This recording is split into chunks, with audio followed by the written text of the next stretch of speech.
السلام علیکم، آئیے اب بھی میرے ساتھ یہ ویڈیو دیکھیں۔ سوال ہے رمضان اور زکوٰۃ کا کیا تعلق ہے؟ خوب سمجھ لو، رمضان کا زکوٰۃ سے براہ راست کوئی تعلق نہیں ہے۔ جب آپ صاحب نصاب ہوئے تھے نا، 52.5 تولے چاندی کے برابر مال آیا تھا آپ کے پاس، سونا، چاندی، مال تجارت، نقدی، یہ 4 چیزیں جس دن آپ کے پاس آ گئیں، کتنی؟ جتنے میں 52.5 تولہ چاندی آتی ہے، تو آپ پر لازم تھا کہ اپنی وہ اسلامی تاریخ آپ محفوظ کر لیتے۔ 5 محرم کو آئیں یہ چیزیں، تو 5 محرم ڈیٹ محفوظ کر لی، اگلے سال 5 محرم کو آپ کا زکوٰۃ کا حساب ہوگا۔ سمجھتے ہو؟ پھر دے بے شک، بعد میں دو، پہلے دو، وہ آپ کی مرضی ہے۔ زکوٰۃ کا نصاب کیا ہے؟ مال تجارت کی تعریف کیا ہے؟ سونا، چاندی، مال تجارت، نقدی، کیش رقم جسے کہتے ہیں، 4 چیزیں جس کے پاس 52.5 تولہ چاندی کے برابر ہوں۔ 52.5 تولہ چاندی کے ریٹ کیا چل رہے ہیں مجھے نہیں معلوم، اوپر نیچے اتنے ہو رہے ہیں، شاید 90,000 1 لاکھ روپے تک چل رہے ہیں شاید۔ تو جس کے پاس اتنی مالیت کا سونا، چاندی، تجارتی مال یا نقدی ہو تو وہ صاحب نصاب بن جاتا ہے۔ اس پر لازم ہوتا ہے کہ وہ اسلامی تاریخ نوٹ کر لے۔ عام طور پر جب لڑکوں کی، لونڈے لپاڑوں کی تنخواہ لگتی ہے، پہلی تنخواہ 90,000 1 لاکھ آئی تو وہ صاحب نصاب بن گئے۔ لڑکیوں کی شادی ہوتی ہے، ان کو سونا ملتا ہے، تو جس دن ان کو سونا ملا ہے، ہینڈ اوور ہوا ہے، وہ تاریخ، وہ اسلامی تاریخ نوٹ کر لیں۔ سمجھ میں آ رہی ہے بات؟ پھر ہر سال اسی تاریخ کے حساب سے زکوٰۃ دیا کریں۔ مال تجارت کی تعریف کیا ہے؟ مال تجارت اس مال کو کہتے ہیں جو بیچنے کے لیے خریدا ہو اور اب تک بیچنے کی نیت باقی ہو۔ آپ کی دکان ہے، کرائے پہ دی ہوئی ہے، دکان پہ زکوٰۃ نہیں ہے، کیوں؟ کرائے پہ دی ہوئی ہے۔ آپ کی گاڑی ہے، کرائے پہ دی ہوئی ہے، زکوٰۃ نہیں ہے، کیوں؟ کرائے پہ دی ہوئی ہے۔ ہاں، گاڑی آپ نے خریدی ہے کہ بیچ دوں گا میں، خریدتے ہوئے بیچنے کی نیت تھی تو اس گاڑی پہ زکوٰۃ دینا واجب۔ ہاں، گاڑی آپ نے خریدی اپنے لیے، ارادہ ہوا کہ جب بیچنے کا موڈ ہوا تو بیچ دوں گا، یہ مال تجارت نہیں ہے، کیونکہ خریدی کس لیے؟ بیچنے کے لیے، ضرور استعمال کے لیے۔ اس طرح پلاٹ آپ نے خریدا کہ یار کنفیوز ہوں، دیکھیں گے فیوچر میں بناؤں یا بیچوں، سوچوں گا، زکوٰۃ نہیں ہے اس پر۔ ہاں، پلاٹ خریدا، نیت کیا ہے؟ بیچوں گا، اس پہ زکوٰۃ واجب ہے۔ سمجھتے ہو کہ نہیں سمجھتے ہو؟ زکوٰۃ کن لوگوں کو دی جا سکتی ہے؟ زکوٰۃ ان لوگوں کو دی جا سکتی ہے، اتنا کافی ہے۔ سمجھتے ہو؟ غریبوں، غریب ہونے کے لیے کیا ہے کہ 5 چیزیں، 4 چیزیں تو وہی جو زکوٰۃ والی ہیں، سونا، چاندی، مال تجارت اور کیش، اور 5ویں چیز ہے ضرورت سے زائد سامان۔ ایک آدمی کے پاس ضرورت سے زائد سامان ہے، ضرورت سے زائد سامان اسے کہتے ہیں پورے سال استعمال ہی نہیں ہو رہا۔ گھر میں ڈنر سیٹ پڑا ہوا ہے، پورا سال استعمال نہیں ہوتا۔ پلاٹ پڑا ہوا ہے، نہ رینٹ پہ دیا ہوا ہے، نہ کھیتی باڑی کر رہا ہے اور نہ خود رہتا ہے اس میں، تو وہ پراپرٹی بھی ضرورت سے زائد ہے، اس میں پورا سال گزرنا بھی ضروری نہیں ہے۔ تو جس کے پاس اس طرح کی پراپرٹی ہو جو استعمال میں نہ آتی ہو، یا سونا، چاندی، مال تجارت اور نقدی اس کے پاس 52.5 تولہ چاندی کے برابر ہو، یا 5 چیزوں کا مجموعہ 52.5 تولہ چاندی کے برابر ہو، تو ایسے آدمی کو زکوٰۃ دینا جائز نہیں ہے۔ سمجھتے ہو کہ نہیں سمجھتے؟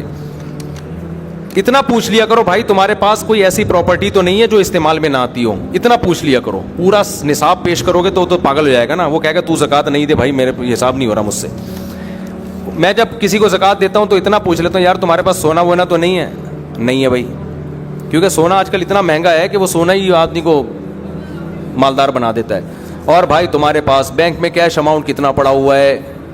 غریب کے پاس تو کیش اکاؤنٹ ہی نہیں ہوتا عام طور پہ، ہے 20-30 ہزار ہے تو وہ مستحق زکوٰۃ کا۔ کوئی پراپرٹی تو نہیں ہے گھر کے علاوہ، جس گھر میں رہتے ہو وہ تو ٹھیک ہے، ایسا تو نہیں کہ پلاٹ لے کے ڈالا وہ خالی پلاٹ پڑا ہوا ہو، تو ایسا اگر نہیں ہے تو عام طور پر ایسا آدمی زکوٰۃ کا مستحق ہوتا ہے۔ سمجھتے ہو کہ نہیں سمجھتے؟ کیوں؟ نہ پیسہ ہے، نہ کوئی سیونگ نہیں ہے، خلاصہ یہ نکلا، سیونگ نہیں ہے اس کے پاس۔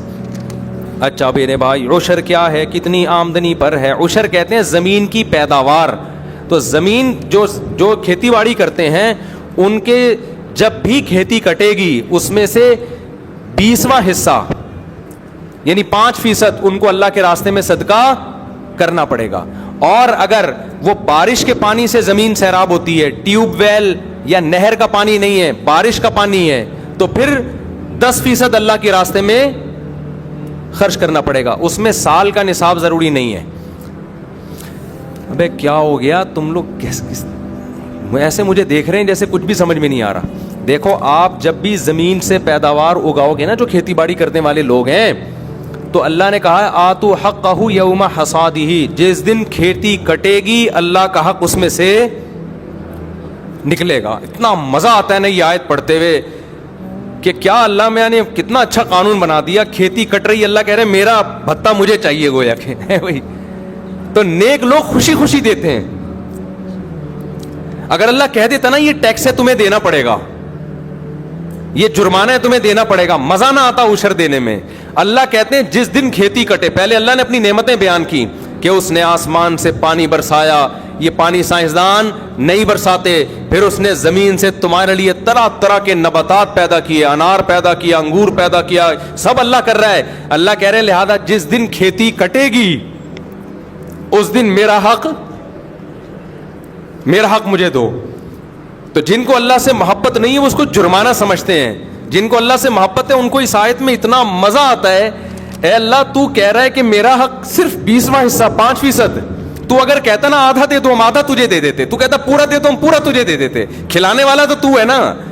ما کان لکم ان تنبتوا شجرہا, تمہارے ہاتھوں میں طاقت نہیں ہے کہ تم ان درختوں کو اپنے ہاتھوں سے پیدا کر لو. ہم تو بیج ڈال کے بیٹھ جاتے ہیں, سارے کام کون کر رہا ہے؟ اللہ کر رہا ہے. تو اللہ کہتے ہیں جس دن اللہ نے نا اپنی نعمتیں بیان کی ہیں کھیتی کی, لہذا اللہ کہتے ہیں یہ نعمتیں میں تمہیں اس لیے دے رہا ہوں کہ جب یہ کھیتی کٹے گی آتو حقہ, غیر مسلم کہے گا میری محنت ہے, مسلمان کہے گا کس کا احسان ہے؟ اللہ کا ہے, لہذا اللہ کا حق دینا پڑے گا. تو اللہ کا حق کیا ہے اس میں سے؟ اللہ نے کہا جب بھی کھیتی کٹے گی تو اگر آسمان کے پانی سے سیراب ہوا یہ کھیت, اس میں تمہاری محنت بہت کم ہے, لہذا تمہیں 10% دینا پڑے گا عشر, 10واں حصہ. اور اگر نہری پانی سے یا ٹیوب ویل سے سیراب ہوا ہے, اس میں تمہاری بجلی استعمال ہوئی ہے, تم نے لائنیں نکالی ہیں وہاں سے, ٹھیک ہے نا, محنت لگی ہے, لہذا ہم اپنا حق کم کر دیتے ہیں. 10 کے بجائے کتنے فیصد دو؟ 5% دو. یہ کس کا حق ہے؟ اللہ کا.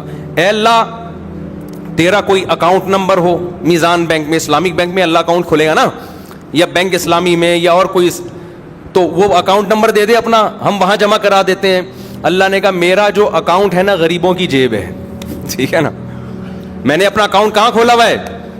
کوئی غریب نظر آئے, پاکستانی نظر آئے نا تمہیں, جب آپ سعودی عرب جاتے ہیں نا تو وہ زکوٰۃ دے دیتے ہیں, آپ صرف پاکستانی بول دو اپنے آپ کو, حقیقت ہے. ایک پاکستانی گیا عمرہ کرنے, ایک عرب نے اتنی ریالوں کی گڈی زکوٰۃ کی لا کے اس کو پکڑا دی کہ یہ زکوٰۃ ہے. وہ کہہ رہا ہے بھائی میں فیکٹریوں کا مالک ہوں, میں غریب نہیں ہوں. وہ عربی کہہ رہا ہے تو پاکستانی ہے یا نہیں, تو خالی یہ بتا. اس نے کہا پاکستانی. اس نے کہا پھر تو زکوٰۃ کا مستحق ہے. وہ کہہ رہا ہے یار میں مالدار ہوں. وہ عربی کہہ رہا ہے بس پاکستانی ہے یا نہیں ہے تو یہ بتا. کلو پاکستانی مسکین, ان کا ایک نعرہ ہے. ہر پاکستانی شکل سے بھی غریب لگ رہا ہوتا ہے. مجھے تو عجیب سا لگتا ہے, چھوڑو ابھی زیادہ نہیں, پھر پاکستانی بولیں گے تو اپنے ملک کی برائیاں کر رہے ہو, ورنہ آپ کو عجیب سا بات بتاؤں, ایسا ہمارے حکمرانوں نے ہمیں کو کر دیا, ہم کہیں بھی جائیں نا دنیا میں, کتنے ہی پیسے والے ہو, ہم شکل سے کیا لگ رہے ہوتے ہیں؟ غریب ہی لگ رہے. تو ایسا ہمارا امیج دنیا کے سامنے بنا دیا ہے. اچھا بھائی, تو اللہ میاں نے کیا کہا کہ میرا جو اکاؤنٹ ہے وہ تمہیں کہاں ملے گا؟ جو غریب نظر آئے اس کی جیب میں وہ عشر ڈال دو. تو دیگر تینوں اماموں کے نزدیک, امام مالک, امام شافعی, امام احمد بن حنبل کے نزدیک تو پیداوار کا جو 10واں حصہ ہے وہی آپ کو صدقہ کرنا پڑے گا. امام ابو حنیفہ کے نزدیک یہ اجازت ہے کہ یا تو اس میں سے 10واں حصہ دے دو یا اس 10ویں حصے کی قیمت دے دو, بلکہ قیمت دینا ان کی نظر میں زیادہ بہتر ہے. سمجھتے ہو؟ تو اندازہ لگا لو, گندم کی 100 بوریاں ہیں تو 10 بوریوں کی کیا ویلیو ہوگی, وہ غریبوں میں بانٹ دو یا وہ گندم ہی بانٹ دو, جیسے دونوں طرح سے اختیارات ہیں. تو آج لوگ عشر دینا بھی چھوڑ دیا, اڑا لو مزے. اور کمال کی بات یہ کہ جتنا اللہ کی راہ میں دو گے اللہ اس کو واپس بھی دے دیتا ہے. تو یہ جو کنجوس لوگ ہوتے ہیں نا جو عشر نہیں دیتے, یہ دنیا کے بھی خسارے میں اور آخرت کے بھی خسارے میں. تو اتنا مزہ آتا ہے زکوٰۃ نکالنے میں, مزہ آتا ہے. ہمارے شیخ حضرت مفتی رشید احمد صاحب رحمۃ اللہ علیہ نے ارادہ کیا اپنا سارا مال صدقہ کر دیں, پھر ضرورت کا رکھیں. حضرت فرماتے ہیں لیکن میں نے یہ سوچ کے نہیں کیا کہ پھر زکوٰۃ نہیں واجب ہوگی مجھ پر, زکوٰۃ دینے کا اپنا مزہ ہے. نہیں یاری بات. تو حضرت اس لیے مالدار رہنا پسند کیا کہ میں زکوٰۃ نکالا کروں, زکوٰۃ کا اپنا مزہ ہے بھائی. ابے نہیں یاری سمجھ میں رہنے دو میرے بھائی, کچھ چیزیں ایسی ہوتی ہیں کہ اللہ سے محبت ہوگی تو وہ مزہ آتا ہے ان چیزوں میں. تو عشر کا, زکوٰۃ کا, رشتہ داروں پہ خرچ کرنے کا, کیونکہ آپ جو رشتہ دار کو دے رہے ہیں, اللہ کہتے ہیں رشتے کو تھوڑی دے رہے ہو, دے کس کو رہے ہو؟ مجھے دے رہے ہو تم. یہ تو میرا وکیل بن کے قبضہ کر رہا ہے, دے کس کو رہے ہو؟ تو اللہ کو دینے میں. کوئی سیٹھ کروڑ پتی ہو, غریب آدمی سے قرضہ مانگے تو غریب تو سارا کچھ لا کے اس کے قدموں میں ڈال دے گا, کہے گا یار تو اتنا مالدار ہو کے مجھ سے پیسے مانگ رہا ہے, اس سے بڑی میری عزت کیا ہو سکتی ہے. کیونکہ اس کو پتہ ہی ہے وہ یہ ایسے ہی مانگ رہا ہے, یہ تو اس کے پاس تو بہت ہے, یہ تو مانگ کے صرف یہ دکھانا چاہ رہا ہے کہ تو مجھ پہ خرچ کرتا ہے لہذا یہ اور مجھ پہ الٹا خرچ کرے گا. اور جو اللہ والے لوگ ہیں ان کو اس سے بھی غرض نہیں ہوتی کہ اللہ ہمیں واپس دے. سمجھتے ہو نا, ان کو اس سے نہیں ہوتی کہ ہم صدقہ اس لیے کر رہے ہیں کہ اللہ ہمیں ریٹرن کرے. وہ کہتے ہیں اللہ نہ بھی کرے نا, ہمیں تو اسی میں بڑا مزہ ہے کہ اللہ ہم سے مانگ رہا ہے. تو عشر اور زکوٰۃ اور صدقات و خیرات دل کی خوشی سے کیا کرو کہ اللہ کا احسان ہے ہمارے اوپر کہ اس نے ہمیں صدقات و خیرات کا حکم دیا, کنجوس نہیں بنایا ہمیں, ورنہ گھسیٹتے رہتے ادھر سے بھی آ جائے, ادھر سے بھی آ جائے, ادھر سے بھی آ جائے, ادھر سے بھی آ جائے. حدیث میں آتا ہے اوپر والا ہاتھ اللہ کو نیچے والے ہاتھ سے پسند ہے. غیرت پتہ نہیں کتنے لوگوں کو اب آئے گی اتنا کچھ سننے کے بعد. اگر کوئی باہر ملک میں کام کرتا ہو تو وہ پاکستانی کرنسی میں زکوٰۃ ادا کر سکتا ہے لیکن جس ملک میں رہتا ہے اس ملک کا ریٹ لگائے گا. ڈنڈی نہیں مارے, رہتا وہاں ہے اور یہاں کے قیمت لگا رہا ہے, یہ بیمانٹی ہوگی. بے ایمانی کو بچپن میں ہم کہتے تھے بیمانٹی. پتہ نہیں یہ کراچی کے بچپن کے لوگ یہاں موجود ہیں یا نہیں, کہتے ہیں بیمانٹی کر رہا ہے, بیمانٹی. وہ بے ایمانی سے بیمانٹی بن گیا تو وہیں کی ویلیو لگائے گا. زکوٰۃ دینے کے لیے کس حد تک مستحق کی تحقیق کرنا ضروری ہے؟ کچھ نہ کچھ تحقیق تو ضروری ہے. اتنا نہیں کہ آپ اس کے گھر میں گھس کے اس کے فریج میں گھسیں اور اس کے بستروں کے نیچے گھس کے گدوں کے نیچے چیک کریں گے, ہاں تو نہیں چھپایا ہوا. اتنی تحقیق کی ہم مکلف نہیں ہیں. سب سے پہلے یہ تحقیق کیا کرو پاکستانی ہے یا نہیں ہے. پاکستانی ہے تو 99% امکان ہے کہ زکوٰۃ کا مستحق ہے, اتنا کافی ہے. 1% کے لیے پھر یہ ہے کہ آپ یہ دیکھ لو کہ اس سے 2-4 سوال پوچھ لو. بھائی تمہارے پاس گولڈ تو نہیں ہے, بھائی کوئی پراپرٹی تو نہیں ہے اضافی. اچھا بیوی کے پاس اگر سونا ہے تو شوہر کا نہیں کہلائے گا, وہ بیوی کا کہلائے گا. اس سے شوہر کا پھر بھی غریب ہونا ثابت ہوگا. سمجھتے ہو؟ تو ان کو دیا جا سکتا ہے جو اس طرح کی تحقیق کر لو. کوشش کرو زیادہ سے زیادہ مستحق کو دو نا. کتنے لوگ ہیں کھانے کو روٹی نہیں ہے. میرے پاس ایک صاحب آئے کہ میں زکوٰۃ کا مستحق ہوں, ایجوکیشن کے لیے پیسہ چاہیے. میں نے کہا ٹھیک ہے آپ مستحق ہیں لیکن پہلے پیٹ بھرنا ضروری ہے, تعلیم اس کے بعد.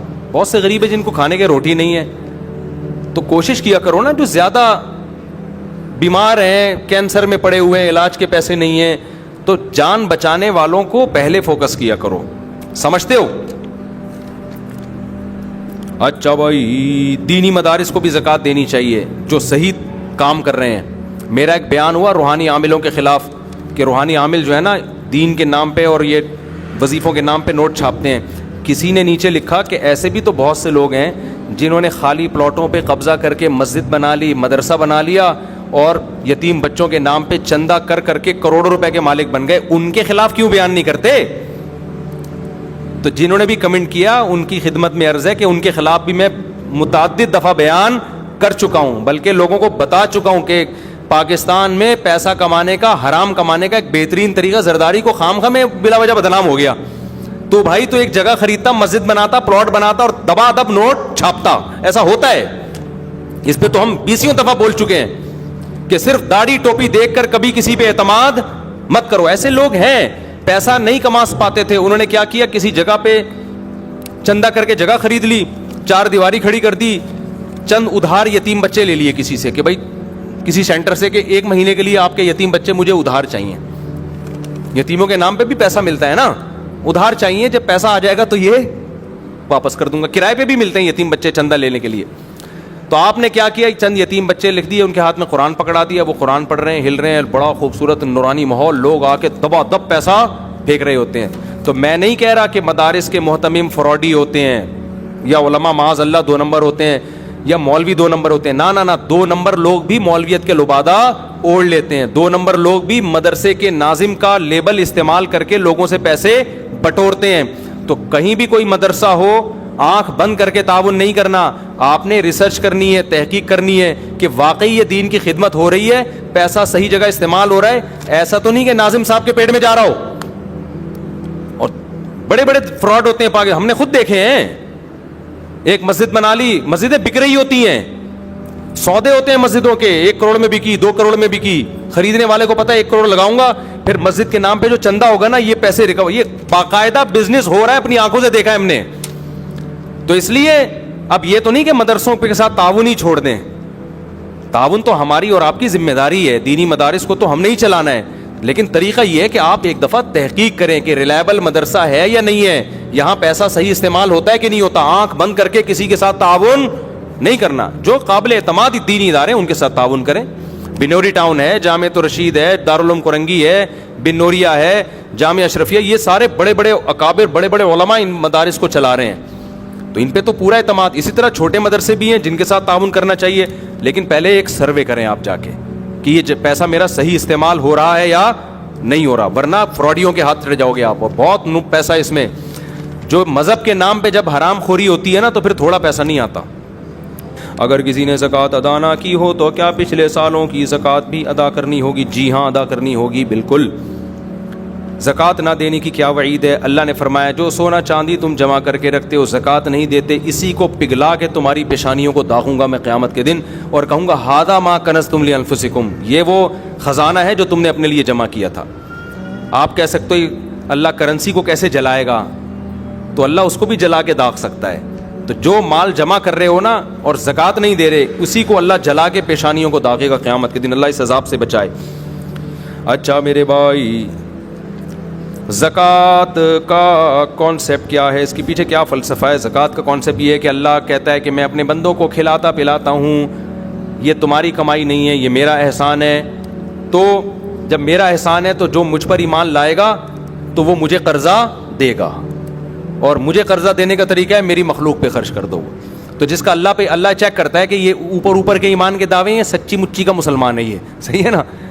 کیونکہ پیسہ خرچ کرنے کے لیے کمزور ایمان چلتا نہیں ہے. صحیح ایمان ہوگا تو روکھڑا نکلے گا, ورنہ نہیں نکلے گا. ایک کو آپ نے محبت کا دعویٰ کیا, ایک اپنی محبوبہ سے, مجھے تم سے بہت محبت ہے, اس نے کہا بہت ہے تو 500 روپے دے دو. تو آپ نے کہا یار یہ 500 روپے تو نہیں میں دے رہا, تو سمجھ جائے گی اوپر سے بولنے پر گورنمنٹ کی طرف سے کوئی پابندی نہیں ہے. تو 500 روپے سے پتہ چلے گا. اگر وہ مانگ لے 1000 روپے تو پھر پتہ چلے گا 1000 والی ہے. تو ریٹ ہوتے ہیں نا, روکھڑے سے پتہ چلتا ہے کہ کتنی محبت ہے. تو اللہ میاں بھی کہتے ہیں کہ میں تم مجھ سے محبت کا دعویٰ کرتے ہو, اس کا روکھڑے سے پتہ چلے گا مجھے خوش کرنے کے لیے پیسہ کتنا خرچ کرتے ہو. صحابہ تو پورے باغ دے دیا کرتے تھے. قرآن میں جب یہ نازل ہوا نا کہ تم نیکی کی حقیقت تک اس وقت تک نہیں پہنچ سکتے جب تک محبوب چیز صدقہ نہ کرو. ابو طلحہ انصاری آئے, انہوں نے عرض کیا یا رسول اللہ میرا پورا باغ صدقہ ہے, مجھے سب سے زیادہ محبوب وہی ہے. تو یہ مستحب ہے, فرض واجب نہیں ہے اتنا صدقہ, لیکن صحابہ نے تو بڑی بڑی آزمائشوں پہ پورے اترے. ہم سے تو اللہ صرف 2.5% مانگ رہا ہے. اچھا بھائی, مقروض پر زکوٰۃ کا کیا حکم ہے؟ صاحب نصاب پہ جتنا قرضہ ہے اس قرضے کو مائنس کرے گا. وہ یہ آپ کے پاس 1 لاکھ روپے پڑے ہوئے ہیں, قرضہ 50,000 کا ہے, تو لاکھ سے 50,000 مائنس کریں گے, پھر 50,000 جو بچے گا تو وہ دیکھا جائے گا کہ نصاب کے برابر ہے یا نہیں. اگر ہے تو زکوٰۃ ہے, نہیں ہے تو زکوٰۃ نہیں ہے. تو قرضے کو مائنس کیا جاتا ہے. اچھا بھائی, اگر کسی نے کمیٹی ڈالی ہوئی ہے تو اس پر, اچھا قرضے میں ایک بات یہ بھی ہے جو انہوں نے سوال پوچھا نہیں ہے. بعض دفعہ آپ پلاٹ خریدتے ہو قسطوں پہ, نیت ہوتی ہے بیچنے کی, لیکن قسطوں پہ خریدتے ہو. اب 1 کروڑ کا قسطوں پہ پلاٹ خریدا اور آج پلاٹ کی ویلیو ہے 1.5 کروڑ. اب لوگ پریشان ہوتے ہیں کہ یہ جو ہم نے 1 کروڑ دینی ہے یہ مائنس کرنا ہے کہ نہیں کرنا. تو خوب سمجھ لو, جو قسطیں اس سال آپ نے دینی ہیں, یعنی جب زکوٰۃ واجب ہوئی ہے اس سے اگلے سال والی تاریخ کے اندر جو قسطیں دینی ہیں ان کو اس پلاٹ کی قیمت سے مائنس کیا جائے گا. جو 1 سال کے بعد دینی ہے ان کو پلاٹ کی قسطوں سے مائنس نہیں کیا جائے گا. سمجھتے ہو؟ اچھا بھائی, اگر کسی نے کمیٹی ڈالی ہوئی ہو تو اس پر زکوٰۃ ہوگی یا نہیں ہوگی؟ اگر کمیٹی نکل چکی ہے تو جو قسطیں آپ نے دینی ہے وہ آپ پہ لون ہے, وہ قرضہ ہے. تو جس دن زکوٰۃ کی تاریخ آئے گی تو جتنا کیش اماؤنٹ آپ کے پاس ہے ان میں جو قسطیں آپ نے ابھی دینی ہیں کمیٹی کی وہ قسطیں مائنس کرو گے. 1 لاکھ کی کمیٹی نکلی, پہلی کمیٹی نکل گئی اور زکوٰۃ کی تاریخ آ گئی, لیکن آپ نے ابھی ہر مہینے 5,000 1 سال تک دینے ہیں, تو اس میں تو 1 سال بھی نہیں, جب تک قسطیں دینی ہیں آپ نے وہ تمام قسطیں اس 1 لاکھ سے مائنس کرو گے آپ, تو ظاہر ہے وہ 5,000 ہی بچے گا. اور اگر کمیٹی آپ کی آخر میں نکلی ہے تو اب چونکہ آپ کے اوپر قسطیں باقی بچی نہیں ہیں تو اب آپ کچھ بھی مائنس نہیں کریں گے. تو جتنی قسطیں باقی رہ گئی ہیں وہ کمیٹی کے پیسوں سے مائنس کر کے زکوٰۃ نکالی جائے گی, اور اگر قسطیں باقی نہیں رہی ہیں تو پھر پورے پیسوں پہ زکوٰۃ دینی پڑے گی. سمجھتے ہو کہ نہیں سمجھتے؟ اگر کسی کی طرف سے بغیر اجازت زکوٰۃ ادا کر دی جائے تو ادا ہو جائے گی؟ نہیں ہوگی ادا. شوہر نے بیوی کی زکوٰۃ بغیر بتائے دے دی تو زکوٰۃ ادا نہیں ہوگی, دوبارہ دینی پڑے گی. ہاں بیوی کو بتا دیا, اس کی پرمیشن لے لی, اس کی اطلاع میں آ گیا, پھر دے دی تو زکوٰۃ ادا ہو جائے گی. تو کسی کی طرف سے زکوٰۃ کے لیے اس کو بتانا, اس سے پرمیشن لینا ضروری ہے. اگر گھر کرائے پر دیا ہو تو زکوٰۃ کا حکم, گھر پہ زکوٰۃ نہیں ہوتی. اگر بیچنے کے لیے خریدا ہے تو ہوگی ورنہ نہیں ہوگی. لیکن اس کا جو کرایہ آ رہا ہے, زکوٰۃ کی تاریخ جب آئے گی تو اس دن جتنا کیش اماؤنٹ اس کرائے میں سے بچا ہوا ہوگا زکوٰۃ ہوگی, جو خرچ ہو گیا اس پہ زکوٰۃ نہیں ہے. گھریلو سامان اور استعمال کی چیزوں پر زکوٰۃ ہوتی ہے نہیں ہوتی. زکوٰۃ پیشگی ادا کرنے کا کیا حکم ہے؟ ادا کر سکتے ہیں لیکن حساب اسی دن کا لگانا پڑے گا. مثال کے طور پر 5 محرم کو آپ کے پاس 52.5 تولہ چاندی کی ویلیو کے برابر چیزیں آ گئیں, جو میں نے جس کی تفصیل بتائی ہے. تو اب آپ نے 5 محرم کو وہ ڈیٹ نوٹ کر لی. اگلے سال 5 محرم آئے گا تو آپ دیکھو گے سونا چاندی مال تجارت نقدی میرے پاس کتنا ہے. آپ نے اندازہ لگا لیا جی 1 کروڑ کا ہے, تو نوٹ کر لو میرے ذمہ زکوٰۃ کتنی ہے؟ 2.5 لاکھ. 1 کروڑ پہ کتنی ہوتی ہے؟ تو تاریخ اس دن کا حساب نوٹ کرو. 2.5 لاکھ آپ نے نوٹ کر لیا. اب پورا سال پڑا ہے, آپ قسطوں میں دے سکتے ہو, جتنا جلدی دو اتنا اچھا ہے. بعض دفعہ دیر اس لیے کرتا ہے کہ بھائی کوئی مستحق نہیں مل رہا, ابھی پٹرول تھوڑا اور مہنگا ہونے دو تو پھر ہر ایک کو دے سکتے ہیں, ہم بانٹ دیں گے. بعض دفعہ یہ ہوتا ہے, ٹھیک ہے نا, نہیں یاری بات میرا خیال ہے. تو اس نیت سے دیر بھی کی جا سکتی ہے تو لیکن حساب اسی دن کا کرنا پڑے گا. ایڈوانس میں بھی دی جا سکتی ہے. مثال کے طور پر 5 محرم کو آپ صاحب نصاب بنے, ابھی 2 محرم ہے, زکوٰۃ ابھی فرض نہیں ہوئی, اگلے سال کے 2 محرم, لیکن غریب مل گیا آپ کو, پیٹرول ایک دم 22 روپے مہنگا, اڑوس پڑوس میں جنازے اٹھنا شروع, ڈپریشن کی گولیاں مہنگی. اب آپ کو نظر آئے کہ یار یہ تو مر جائے گا اگر میں نے اس کو پیسے پیٹرول کے پیسے نہ دیے. بائک اسٹارٹ کر رہا ہے, پیٹرول کے پیسے ہی نہیں ہیں, اوپر سے ڈاکو کھڑے ہوئے ہیں گن لے کے. یہی ہوتا ہے نا, ڈاکوؤں کے پاس پتہ نہیں کہاں سے پیسہ آ رہا ہے, بندوق کے پیسے بھی ہیں, گولیوں کے پیسے بھی ہیں, کھانے پینے کے پیسے بھی ہیں. خیر, تو آپ نے کیا کیا یار, 5 محرم تک تو آدھی پبلک مر چکی ہوگی, مجھے تو لگ رہا ہے واقعی مر چکی ہوگی اگلے 5 محرم سے پہلے جو حالات چل رہے ہیں. تو آپ نے کیا کیا, آپ نے لم سم اندازے سے زکوٰۃ نکال دی کہ حساب میں 5 محرم کو کروں گا لیکن یہ غریب 5 محرم تک مر چکا ہوگا, لہذا یہ لے بھائی میری طرف سے یہ پیٹرول. وہ ایک ٹک ٹاکر آیا کرتا تھا, بڑے مزاحیہ کلپ بناتے, ایک دن اس کا کلپ سامنے آ گیا, بڑی ہنسی ہے. پیٹرول بہت مہنگا ہوا نا, تو کسی نے بتایا کہ اس کا کوئی دوست بائک لے کر آیا ہے, تو بائک لے کر آیا تو اس نے کہا کہ میں تجھے ایک ایسا گفٹ دوں گا تو یاد رکھے گا. تو لاکر کھولا, اس کے اندر ایک اور لاکر سے جا کے نا اتنا سا پیٹرول چھپا کے رکھا ہوا تھا, وہ رومال سے ایسے کر کے ٹپکایا ہے. اس نے سلیوٹ کیا اپنے بھائی کو, یار تیری عظمت کو سلام. تو پیٹرول یہ ہونے والا ہے, ابھی سے نا ڈھکنوں میں محفوظ رکھ لیں آپ لوگ, سونگنے کے لیے کم از کم ہمیں فیوچر میں پیٹرول مل جائے. تو آپ نے ایڈوانس میں زکوٰۃ دے دی تو ٹھیک ہے, لیکن آپ نوٹ کر لیں کتنی دے دی ہے میں نے. 5 محرم کو آپ اندازہ لگائیں کہ بنتی کتنی ہے. اگر وہ زکوٰۃ میں نہ نکالتا وہ بھی شامل کر کے اندازہ لگائیں.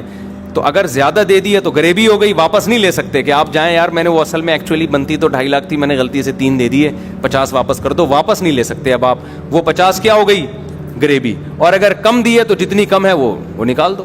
سمجھتے ہو؟ اچھا, زکوٰۃ ایک ہی آدمی کو اتنی زیادہ دے دینا کہ وہ مالدار بن جائے, یہ ناپسندیدہ ہے. زکوٰۃ تو ادا ہو جائے گی لیکن یہ کیا ہے, کیونکہ زکوٰۃ کا مقصد غریبوں کو مالدار بنانا نہیں ہے, غریب کی حاجت پوری کرنا ہے. ایک ہی آدمی کو اٹھا کے 1 کروڑ دے دی, وہ لینڈ کروزر میں گھوم رہا ہے اور ادھر بھوکے مر رہے ہیں لوگ. تو اتنی دو کہ اسٹیبل ہو جائے وہ. میری اکثر عادت ہوتی ہے, کوئی غریب ملتا ہے نا تو جو بالکل اسٹیبل نہ ہو, ڈسیبل قسم کے لوگ ہوتے ہیں, تو اتنی زکوٰۃ دے دو کہ وہ بلکہ پیسے بھی نہ دو, رکشہ خرید کے دے دو کہ یار تو کوئی روزگار کر, ریڑھی خرید کے دے دو. تو پہلی کوشش یہ کرنی چاہیے کہ لوگوں کو اپاہج بنانے کے بجائے زکوٰۃ کے پیسوں سے لوگوں کو روزگار دیا جائے. کوشش یہ کیا کریں. اچھا بھائی یہ ہو گیا. اور کوئی زکوٰۃ سے متعلق سوال ہو تو پوچھ لیں تاکہ یہ ٹاپک ختم ہو جائے. ہاں بہترین سوال, سمجھ گیا میں. دیکھو زکوٰۃ دیتے ہوئے نیت ضروری ہے, سامنے والے کو بتانا ضروری نہیں ہے کہ یہ زکوٰۃ ہے, بلکہ اس کو آپ ہدیہ اور گفٹ کے نام پہ دے دیں. سمجھتے ہو؟ یہ جی میری طرف سے آپ کو گفٹ ہے. دل میں نیت کریں کہ کیا دے رہا ہوں, زکوٰۃ, کیونکہ عزت دار آدمی کو اس سے اپنی توہین محسوس ہوتی ہے. اچھا, زکوٰۃ کن رشتہ داروں کو دی جا سکتی ہے؟ ابا کو, اماں کو نہیں دی جا سکتی, دادی دادا نانا نانی کو نہیں دی جا سکتی, بیٹا پوتا بیٹی پوتی نواسی نواسے ان کو زکوٰۃ نہیں دی جا سکتی. یعنی جن کی آپ اولاد ہو یا جو آپ کی اولادیں ہیں, ان کو آپ زکوٰۃ نہیں دے سکتے. شوہر بیوی کو, بیوی شوہر کو زکوٰۃ نہیں دے سکتی. ان کے علاوہ جتنے بھی رشتے ہیں سب کو زکوٰۃ دے سکتے ہیں. بہن بھائیوں کو بھی دیا جا سکتا ہے, بھانجا بھتیجی کو بھی دیا جا سکتا ہے, ساس سسر کو بھی دی جا سکتی ہے, چچا ماموں کو بھی دی جا سکتی ہے, کزنوں کو بھی دی جا سکتی ہے, تمام رشتہ داروں کو دی جا سکتی ہے. ابا اماں, کیونکہ وجہ اس کی یہ ہے کہ ان کی تو ویسے ہی آپ کے ذمہ ہے نا کفالت. اچھا, زکوٰۃ ملازمین کی تنخواہوں میں نہیں دی جا سکتی. آپ کے ملازم کی تنخواہ 1 لاکھ بنتی تھی, آپ نے کہا زکوٰۃ کا مستحق چلو اس دفعہ یہی پہنا دو, ایسا نہیں ہو سکتا. زکوٰۃ آپ کو الگ سے دینی پڑے گی. زکوٰۃ کسی کی اجرت میں نہیں دی جا سکتی. اور زکوٰۃ میں غریب کو مالک بنانا یا اس کے نمائندے کو مالک کو ہینڈ اوور کرنا ضروری ہے. جیسے آپ نے کسی کے علاج پہ زکوٰۃ خرچ کرنی ہے نا, تو اب شریعت کہتی ہے اس مریض کو مالک بناؤ. اگر وہ مریض بے ہوش ہے, نہ کومے میں گیا ہوا ہے, اس کا دماغ ہی کام نہیں کر رہا, تو اس کا جو بھی متولی ہے, باپ ہے جیسے, تو اس کو بھی مالک بنا دیں گے تو ہو جائے گی. لیکن اگر وہ ہوش و حواس میں ہے, دماغ کام کر رہا ہے, تو اس کو ہینڈ اوور کرنا پڑے گا, پھر وہ دوائیں خریدے.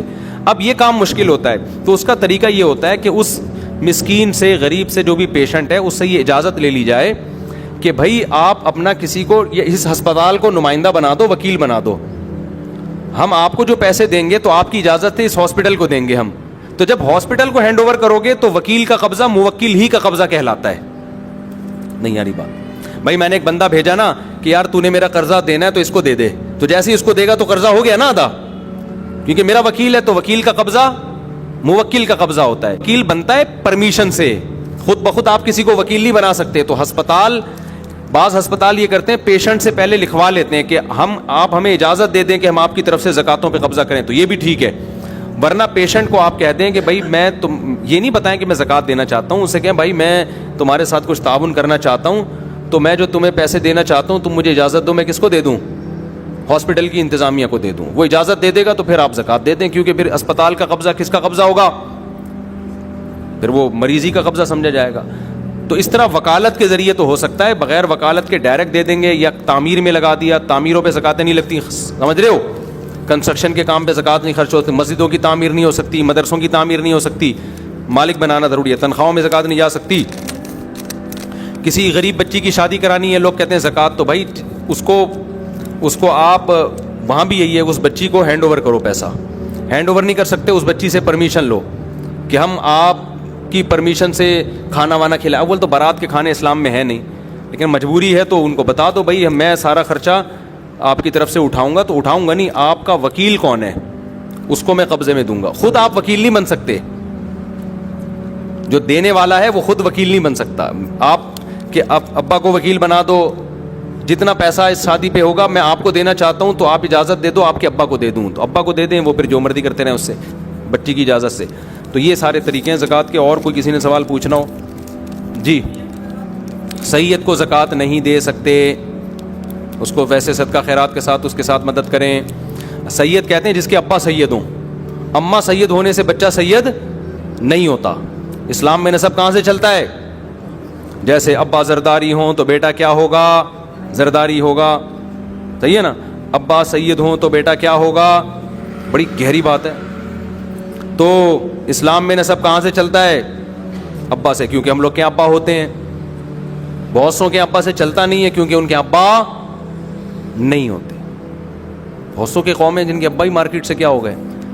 شارٹ ہو گئے. ہمارے یہاں پیٹرول شارٹ ہو رہا ہے, چینی شارٹ ہو جاتی ہے, شوگر ہے, ہمارے ابا شارٹ نہیں ہوئے.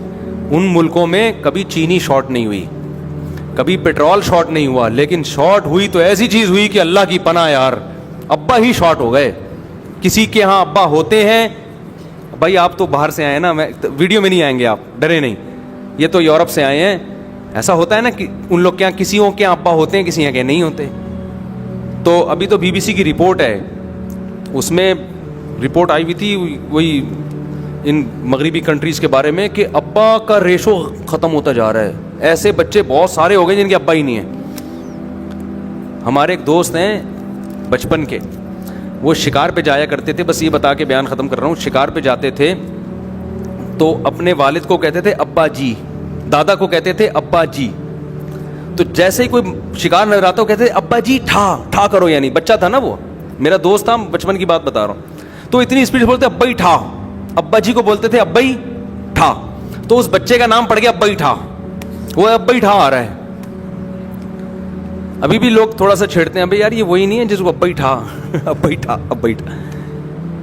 تو ابا ہی ٹھا کا مطلب ایسا لگ رہا ہے جیسے ابا ہی کو ٹھا کر دیا آپ نے. تو گورے نے کیا کیا, ابا ہی ٹھا. ابا مارکیٹ سے کیا ہو گئے, ان کے ابا کی بات کر رہا ہوں, یہ جو بیٹھے ہوئے ابا کیا ہو گئے مارکیٹ سے, ٹھا.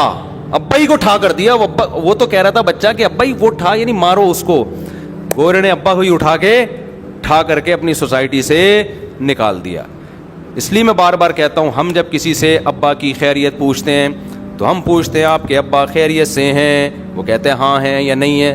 لیکن گورے سے آپ کو 2 سوال پوچھنے پڑیں گے. پہلا سوال, آپ کے ابا ہیں, وہ کہے گا ہاں ہیں. پھر آپ پوچھیں گے اچھا خیریت سے ہیں یا نہیں. تھوڑا سا جملہ بڑھانا پڑتا ہے, وہاں یہ ایک ٹینشن ہے تھوڑی سی. تو جب آپ جائیں تو یہ 2 جملے یاد کر کے, ایسے ڈائریکٹ نہ پوچھ لے کرے آپ کے ابا خیریت سے ہیں, وہ کہے گا پہلے یہ تو پوچھو ہے بھی کہ نہیں ہے, اس کے بعد وہ بتائے گا. خیر یہ کہاں سے کہاں بات چلی گئی, تو زکوٰۃ کے مسائل تھے, ٹھیک ہے نا. ابا سید ہو تو بیٹا کیا ہوگا, سید, اس کو زکوٰۃ نہیں. میاں بیوی کے شوہر سید ہے تو بیوی سید نہیں ہوگی, پھر بیوی کو زکوٰۃ دے سکتے ہیں. سبحانک اللہم و بحمدک نشہد ان لا الہ الا انت نستغفرک.